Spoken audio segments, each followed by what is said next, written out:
You're listening to the Hayek Program Podcast. This podcast includes audio from lectures, interviews, and discussions from scholars and visitors of the F.A. Hayek Program for Advanced Study in Philosophy, Politics, and Economics at the Mercatus Center at George Mason University. To learn more about the Hayek Program, visit hayek.mercatus.org. To learn about graduate student fellowship opportunities with the Mercatus Center at George Mason University for students at Mason as well as at universities across the globe, please visit students.mercatus.org. Today is Tuesday, January 24th, 2023, and I am fortunate today to be able to have a conversation with Dr. Emily Chamlee-Wright, who is the president of the Institute for Humane Studies. Thank you, Emily, for coming on here with me today. I am so excited to be here with you, Pete. All right, Emily, last year you published an essay, actually almost exactly a year from around this time, when I think it was released in January of 2022, on the Four Corners of Liberalism. This is your ingenious way to lay out the intellectual terrain for the liberal project for the 21st century. So could you explain to our listeners what you have in mind and how this has shaped your thinking about plans of actions and plans of thought? Yeah, absolutely. Happy to. And let me pull the lens back here a little bit, and that draws a connection to you and this podcast and the broader project that you also have been driving, is that one of the many things that connects us is a commitment to the good society, a society that is defined as a society in which we are given the freedom to pursue our best selves, to pursue our best lives, to tap the great creative force that freedom affords and allows individuals to flourish in myriad ways, and allows us to reap the benefits of widely shared prosperity. This promise of the liberal project that allows us to govern ourselves as free people, that allows us to live in a context of social peace and widespread cooperation. That project is, in so many ways, the whole point of everything that I've been doing over the course of my career, from the time I was, an economics professor to where I am now as leading the Institute for Humane Studies. And the through line is the classical liberal intellectual community that you have been such a part in fortifying, training, and that the Institute for Humane Studies is committed to supporting and advancing and ensuring that there's opportunities to apply these principles and ideas to the fresh challenges that we're facing in the world. So that's the big vision. And in the midst of all of this, we see threats of illiberalism on the rise from both extremes of the ideological divide, which then says, okay, this thing called liberalism, what is it that you're trying to fortify? And it seemed to me that there was a lot of people speaking from different dimensions of the liberal project, as if they weren't recognizing people from speaking about the liberal project too from a different dimension. So that was the inspiration for the Four Corners. So if you imagine, like literally just a box, right? And at each of the four corners of the box, called the liberal project, each of the four corners helps to map out. It's sort of a map taken together. It's sort of a map of the fullness of the liberal project. So at one corner is political liberalism. This is the liberalism that most people who are educated in the United States will have the strongest connection to, because it's the Declaration, the principles embedded within the Declaration of Independence, for example, are articulated there. Um, uh, Constitutionally constrained government. That's the sort of the political liberal project. The corner that many of us, particularly those who are trained within the classical liberal tradition of the economics discipline, call out from the, we're certainly have in view the political liberalism corner, but we're at another corner, which is the economic liberalism corner, which essentially says we need the elbow room that allows people to experiment, to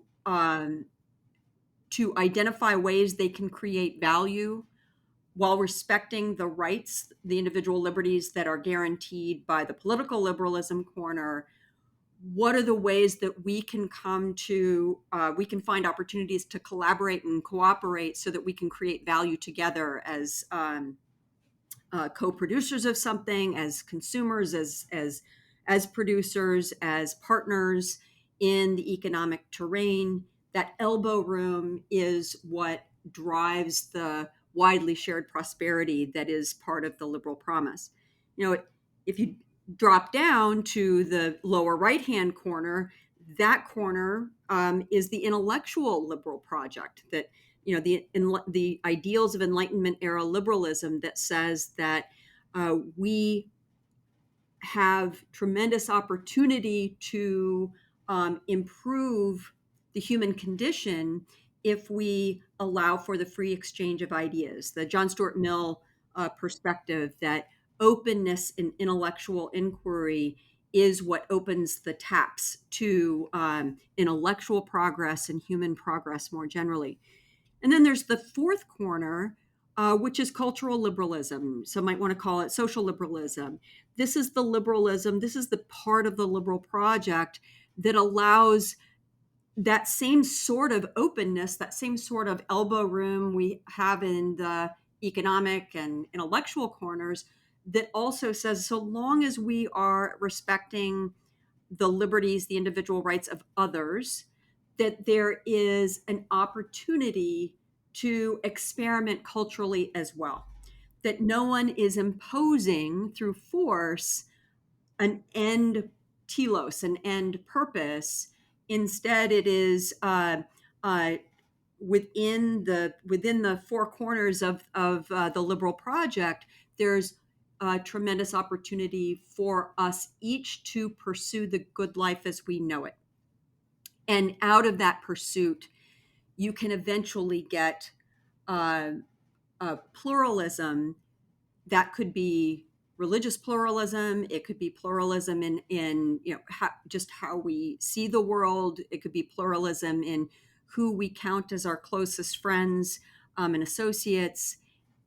That pluralism that is part of what comes out of that cultural liberalism ethos. But those are the four corners, and it was important to state what those four corners are, because so often we're sort of like mentally policing who's in and who's out of the liberal project because of the vantage point that we have, because we're more situated within the one corner, and we're casting out those at the other corners. And that I think is a mistake, because what happens is then the liberal project as a coherent project starts to lose its understanding of itself. And that is, I think, where we are right now. And the opportunity in front of us is to remind ourselves and our fellow liberals what liberalism means, what its promise is, what the tensions are within liberal society, and what the opportunities are for identifying common ground where we can link arms with our fellow liberals, even if we have significant policy disagreements across the four corners. I'm very fascinated by a line that you mentioned about not seeing the others in the different corners. You and I are both students of Don's. I'm going to bring this up in a little bit, Don Lavoie, that is. And I've been thinking a lot about my comparative course with him recently. And, we had to read this book by Martin Jay called Totality. I don't know if you had to read that by the time that you were just a couple years apart from each other. But this is in the mid 80s. And this is a book about the totality project that Marxism entailed. And what that did in terms of the entire society kind of idea. And the opposite of that totality project is, in fact, the liberal project, which is about openness and all these issues that you were just talking about. And so to me, when Don was teaching us these things and we were learning through juxtaposition, of this system versus that system, he did all the system stuff. So we read about fascism, we read about, communism, we read about various different models of market socialism.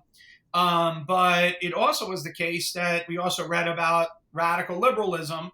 And I remember at the time in the late 80s, there was Steve Macedo was coming out with a book that he was working on at IHS, actually, called Liberal Virtues. And in that, he really embraces this other side of liberalism, which is the experiments in living.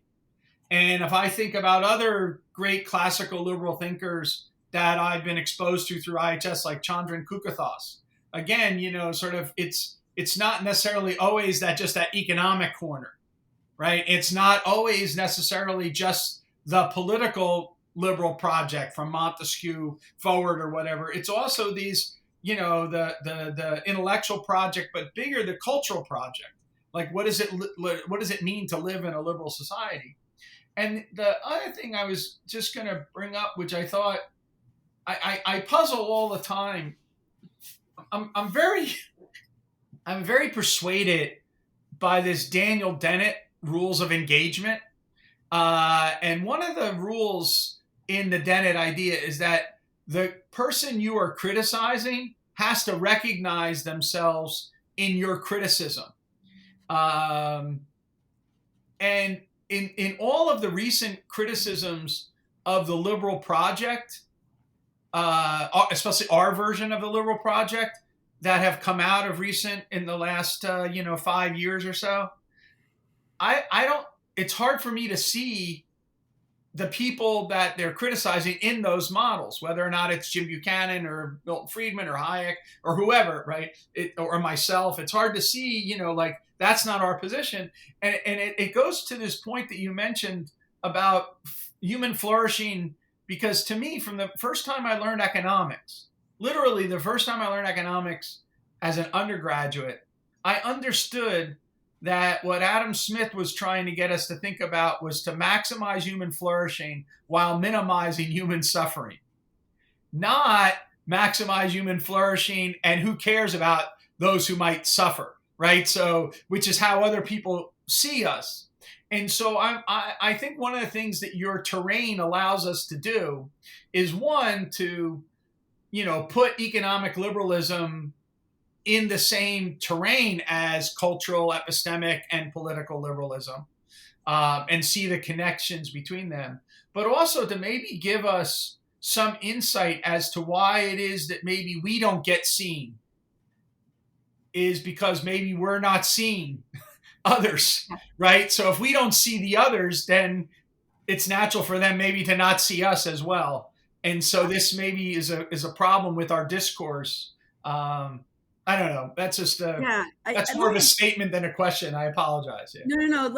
Let me unpack it a little bit. So first, I want to go back to one of Don Lavoie's core lessons was that systems come as package deals. And you'll remember that point, right? That this is that you can't just pick and choose attributes of one system and say we really like the orderliness of a highly politically repressive regime, but we want all of the innovation and creativity and and the good stuff that comes with freedom. It's sort of like you can't have that in both, you can't have it both ways, right?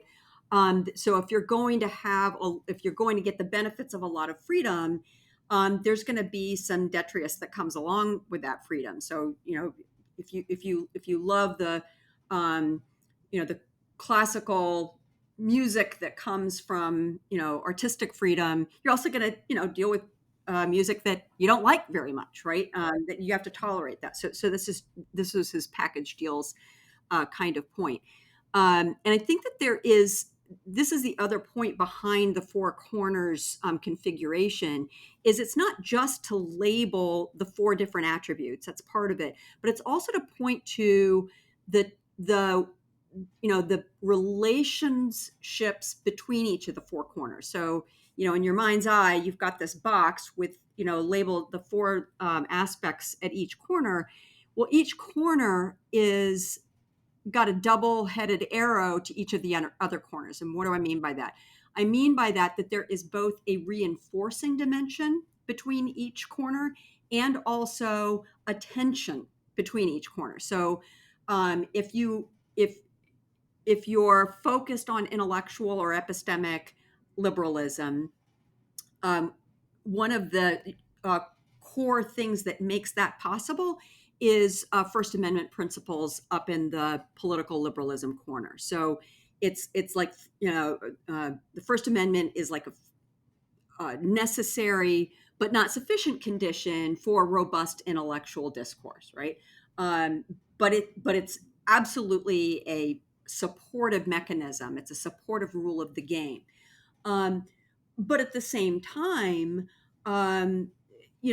there is tension between those two poles as well. That freedom of speech, when we're talking about freedom from oppression from the government, means that you can also do things like lie. You can spread falsehoods. You can say things that are not particularly helpful in intellectual discourse. It doesn't really help us seek truth. And that's protected speech from the First Amendment. So there's a bit of a tension between, say, the bolder project of epistemic liberalism is truth seeking, right? So there's a tension there because people can say things that are factually incorrect, knowingly incorrect, right? Out there in the world, then that creates a tension for the truth seeking process. Tension doesn't mean death of the truth-seeking process. A tension between the two corners doesn't mean that one corner annihilates the other. And this is, I think, one of the mistakes made by recent critics of liberalism, is that they point to a tension as if that's a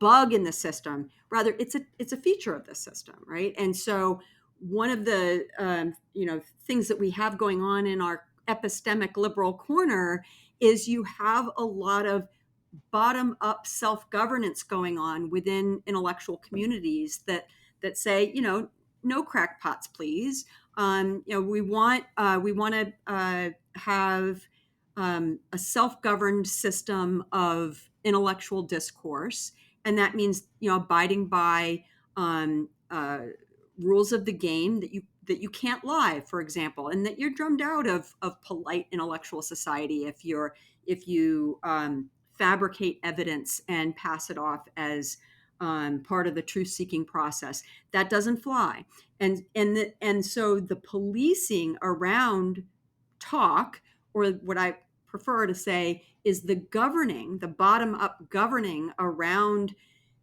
specific speech within specific communities, is a response back to the tension that's created between the two corners. And that tension is valuable. It's sort of like, and you could point to any pairing across the four corners to say that, okay, economic freedom over here creates a kind of tension where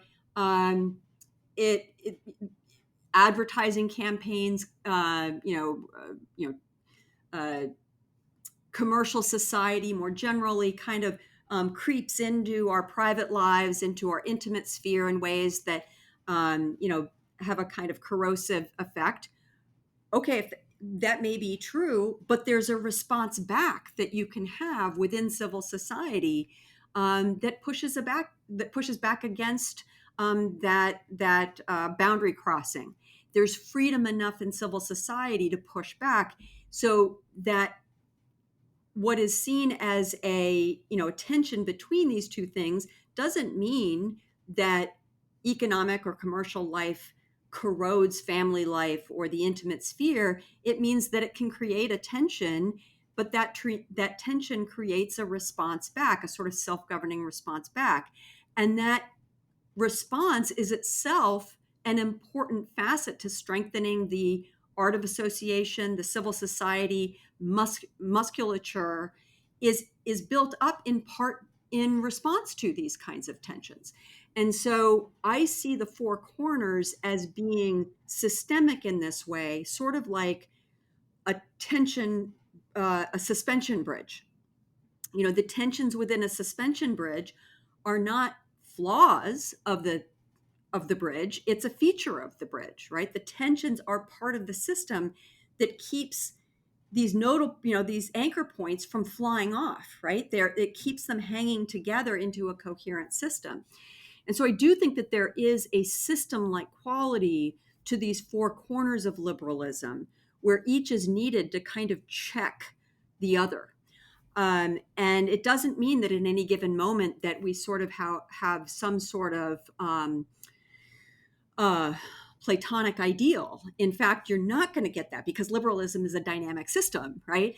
But it's part of the dynamism is also part of what allows the system as a whole to carry a heavy load, to flex when winds change. It allows the suspension bridge of liberalism to flex and carry that load, even given that those new challenges that it perhaps hasn't faced before. So that's kind of how I think about this. And let me stop there. No, I mean, I think that's really fantastic and brilliant, actually. When I was younger, I used to get frustrated with Frank Knight, and I always thought that Frank Knight was either the most arrogant person I ever read, the most brilliant person I ever read, or the most confused person I ever read. And so I just kind of like, that's too much work. But in dealing with the current conversation that we're having, Knight's identification of various tensions within the liberal project and the democratic project, I think he's actually, was onto something. Because he understood the issue having to do with the older religious wars, and so why you needed liberalism to overcome that.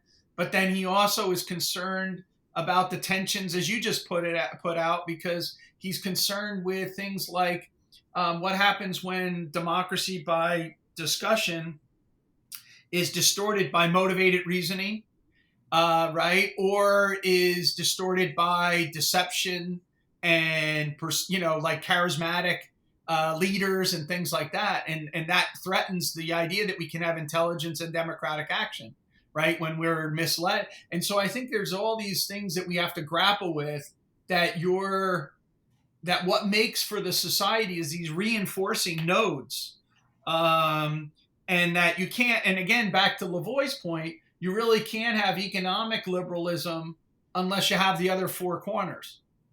Other three corners. Yeah, and by understanding the economic liberalism corner, though, it really, really helps us. If you have an economic way of thinking, understanding about the world, there are ways in which that can go wrong, and we can talk about that. But the ways in which it goes right is if we understand the way markets work, we understand that markets are a learning system. It's a process of social learning that the marvel that is the market is that we can make use of knowledge that you and I don't even possess directly. We gain the benefits of knowledge that's embedded within our machines, from the simplest kitchen tool to something as complex as the computer that we're having this conversation on, and everything that goes into it. That's all embedded knowledge that we don't need to have to essentially make use of it. All of that is working in collaboration with us, that allows us to forge and deepen our relationships. That allows us to become more productive. That way of understanding the market process is that it's a learning system. If one entrepreneur gets it wrong or fails to keep up with another entrepreneur who gets it more right, then it's not just that entrepreneur learned, it's that the whole system learns. The winning idea gets embedded across the capital structure, right? And so economic liberalism is a system of learning, but so too are all the other four corners, right? Cultural systems are a system of learning as well. I think we're always in a context of cultural social experimentation in a free society, and even in unfree societies. What always amazes me is in radically unfree societies, the fact that people will still engage in cultural experimentation even when the costs are incredibly high. I'm thinking of women for right now, like trying to get an education in Afghanistan or in Iran, and there could be severe penalties, physical penalties to them, and they're doing it anyway. Well, to me, that demonstrates the great creative force of people's desire to be free. But notice that in this tugging and pulling, in these processes, in these cultural processes, there's experimentation and learning as well. And we see it, if we think about the gay rights movement in our lifetime. I mean, what a transformation has happened in your and my lifespan. Amazing. And all of that comes out of a context where, and I would say starts with economic liberalism, that the gay rights community and the gay bar scene are inextricably linked. That if you have some wedge of economic freedom, and that wasn't even very free, because you could be shut down, right? But people would pursue what sliver of freedom they could find there and create social spaces that made it okay to be me, right?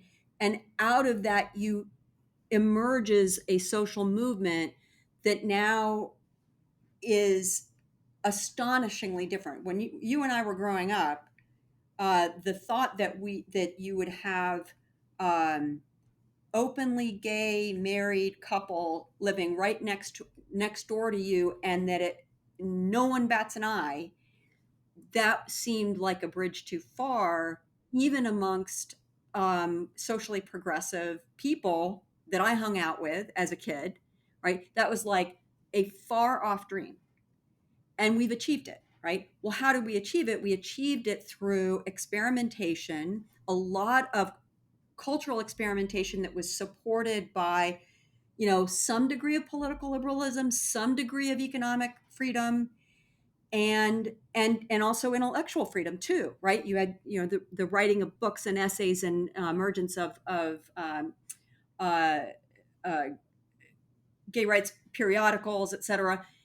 All those pieces pulled together. And one of the things we learned is that can happen. That kind of social innovation can happen. And we survived. Society as we knew it did not fall apart, right? And that, to me, is the great promise of liberalism, is that there's this kind of learning across all four corners. Well, I love your stress in your essay on, openness, humility, and optimism. And I want to go back to these things in a few minutes. But let's pick up on your point about economics, because you're a trained economist.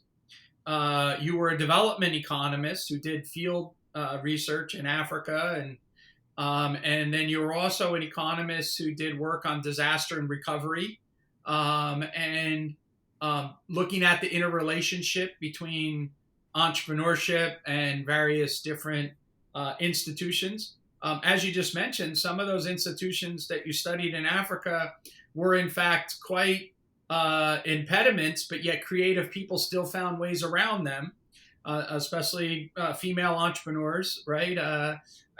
So maybe you could just talk a little bit about the relationship that you see between your work on those issues as background, framing your eyeglasses, for example, by which you see the world, and this more recent focus on the broader, step back, where you're looking at, the broader interaction effect between these various liberalisms. Yeah. Going back to the, my first entree into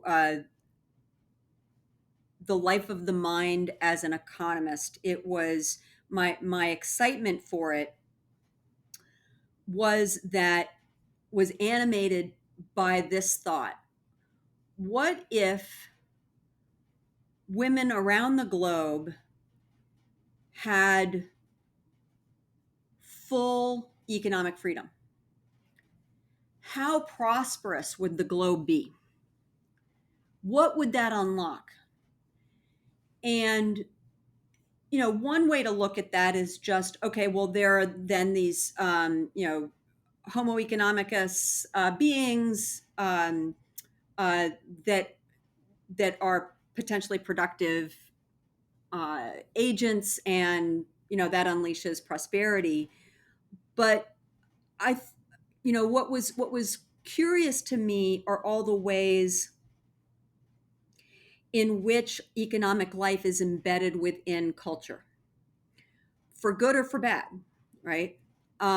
It was cultural embeddedness that kept women in many places in the globe, still do, from being economically free.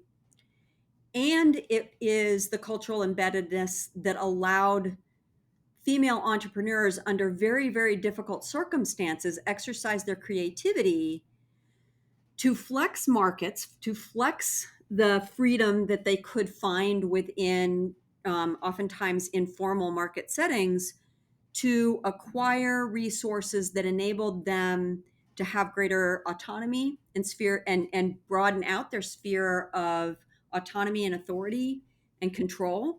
That sphere might be still quite limited and might be quite small, but it mattered to them, right? Because in the context of sub-Saharan African female entrepreneurs, one of the first things women do with resources when they are able to accumulate some is they direct it towards their children, towards their children's nutrition, education, and that often is their security, their social security plan, right? And their insurance plan, their plan for, again, planning for the future for themselves as well as the next generation.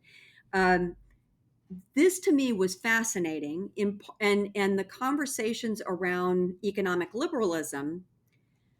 I always felt like I had two audiences that I kind of had to sort of like, keep pushing my elbows out in both directions. So on the one hand, I was pushing back against,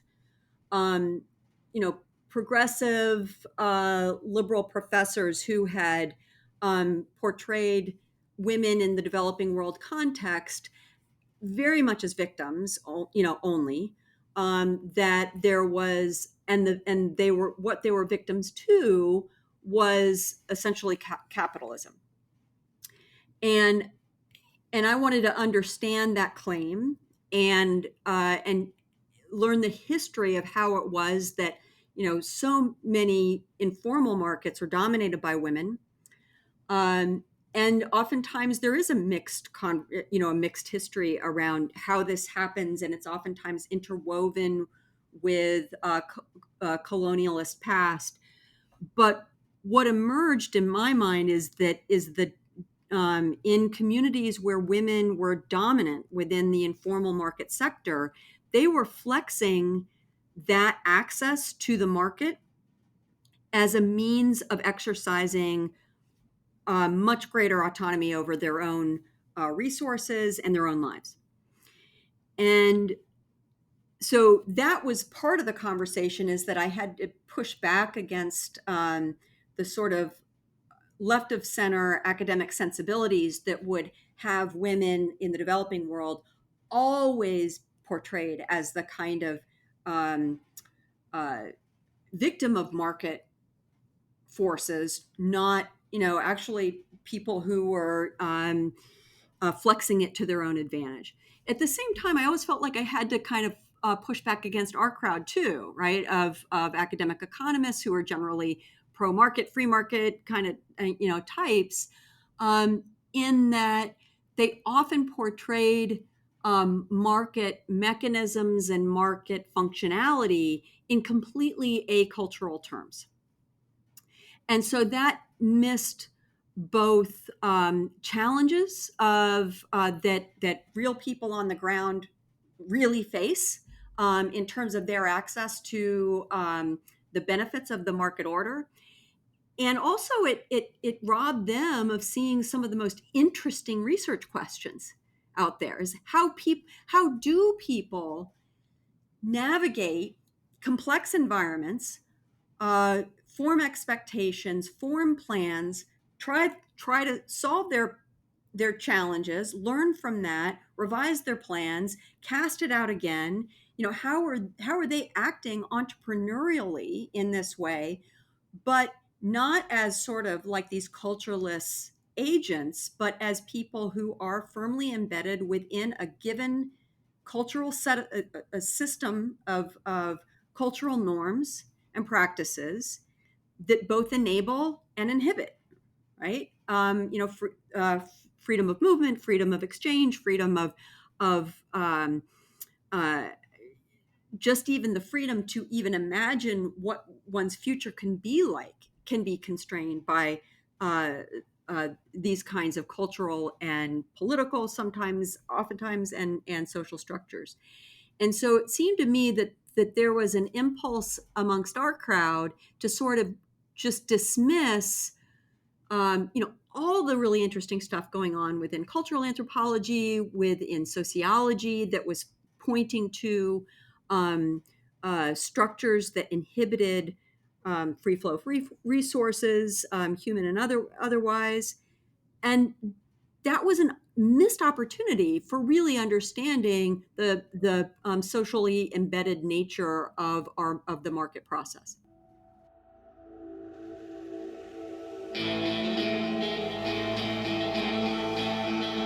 Thank you for listening to the Hayek Program Podcast. To learn more about the research, scholars, and work of the Hayek Program, visit hayek.mercatus.org. For more information about graduate student fellowship opportunities for students at Mason as well as at universities across the globe, please visit students.mercatus.org. We hope you recommend students to our programs or consider applying yourself.